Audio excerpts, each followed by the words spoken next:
বিয়ের পর বাসর রাত থেকেই দেখতাম আমার স্বামী আমাদের অন্তরঙ্গ মুহূর্তগুলো ভিডিওর মাধ্যমে ফোনে ধারণ করে রাখত। আমি অনেকটাই লজ্জায় পড়ে যেতাম। প্রথম তাকে কিছু না বললেও বেশ কিছুদিন যাওয়ার পর আমি তাকে একদিন জিজ্ঞাসা করি, তুমি এইগুলো কেন ভিডিও করে রাখো? সে বলে এমনিতেই করি। আমি বলি কখন কি হয়ে যায় তা তো আর বলা যায় না, এইগুলো করা ঠিক না। আমার স্বামী তখন বলে আরে কিছু হবে না, আমার ফোনেই তো থাকবে। প্রায় রাতে সে ভিডিও ধারণ করত, কিন্তু তার ফেস দেখাতো না, শুধুই আমার ফেস দেখাতো। আমি নীরবেই সবকিছু মেনে নিতাম, কিন্তু এই বিষয়টা আমাকে অনেক ভাবাতো। আবার ভাবতাম সে তো আমার স্বামী, তার হয়তো বিষয়গুলো ভালো লাগে তাই সে এমনটা করে। এইভাবেই বিয়ের 5টা মাস কেটে যায়। 5 মাসেও আমাকে তেমন বাবার বাড়ি যেতে দেয়নি, মাত্র 2 বার গেছি, তাও স্বামীকে সাথে করে। এত ভালোবাসা দেখাতো, মনে হতো আমায় চোখে হারায়। মাঝে মধ্যে দেখতাম ফোনে যেন কাদের সাথে কথা বলতো, সবসময় টাকা পয়সা নিয়েই তাদের সাথে কথা হতো। ফোনের ওই পাশ থেকে কি বলতো আমি তো আর শুনতে পারতাম না, আমার স্বামীর কথাই শুধু শুনতে পারতাম। একদিন বলছে 10টা ভিডিও দেব, 30,000 টাকা দিতে হবে। ফোন কাটা মাত্রই আমি জিজ্ঞাসা করলাম কিসের ভিডিও আর কিসের টাকা? সে বলে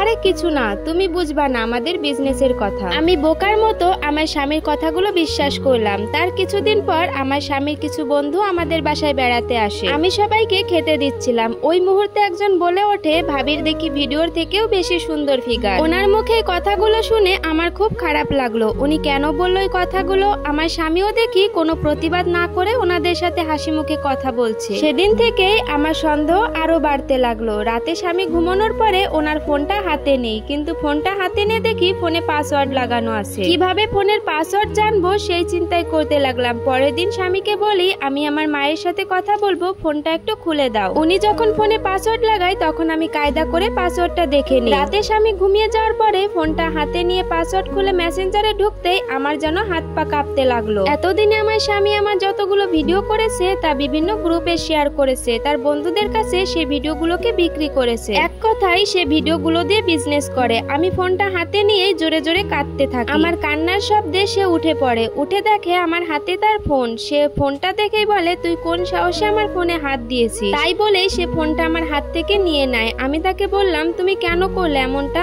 আমি তো তোমার স্ত্রী, আমার সম্মান রক্ষা করার দায়িত্ব তোমার, আর উল্টো তুমি কি করলে? আমার শরীর নিয়ে ব্যবসা শুরু করেছো। এই জন্যই হয়তো সেদিন তোমার বন্ধু আমার ফিগার নিয়ে কথা বলেছিল, সেদিন তুমি তাদের সাথে প্রতিবাদ না করে উল্টে তাদের সাথে হাসি তামাশায় ব্যস্ত হয়ে গেলে। তুমি একটা কাপুরুষ। তখন আমার স্বামী আমার গালে জোরে একটা থাপ্পড় দিয়ে বলল বেশি বুঝতে আসবি না, আমি যা ভালো বুঝবো তাই করব, আর যদি বেশি বাড়াবাড়ি করেছিস এর পরিণতি কিন্তু ভালো হবে না। আমি বললাম তোমার মতো কাপুরুষের সংসার আমি করব না। ও বলে তাই নাকি? তাহলে তো তোকে ভাইরাল হওয়ার হাত থেকে কেউ বাঁচাতে পারবে না। ওই রাতেই ও আমার হাত থেকে ফোনটা কেড়ে নেয়, আর বলে আমি যদি দেখেছি বাড়ির থেকে তোকে বের হতে, তাহলে কিন্তু কারোর সামনে মুখ দেখাতে পারবি না। সারাটা রাত আমি কান্না করতে করতেই পার করি। স্বামী যখন সকালে অফিসে বেরিয়ে যায় তখন আমি আমার শাশুড়িকে বলি আপনার ছেলে আমার শরীর নিয়ে ব্যবসা শুরু করেছে। তিনি আমাকে বললেন তোমাদের স্বামী স্ত্রীর ব্যাপার আমাকে বলতে এসো না। আমি শুধু বললাম আপনি কেমন মা, আপনার ছেলেকে বোঝাতে পারেন না? এই ঘটনাটা যদি আপনার মেয়ের সাথে ঘটতো তখন আপনি কি করতেন? তখন উনি কোনো কিছু না বলেই ওখান থেকে চলে যায়। আমার স্বামী রাতে বাসায় ফিরে এসে আমার বাবা মাকে কল দিয়ে বলে আমি নাকি পরকীয়া করি, ওই ছেলের সাথে শারীরিক সম্পর্ক করতে গিয়ে আমাকে নাকি হাতে নাতে ধরছে। আমার বাবা মাও তাই বিশ্বাস করলো, আমার কথা একটা বারের জন্য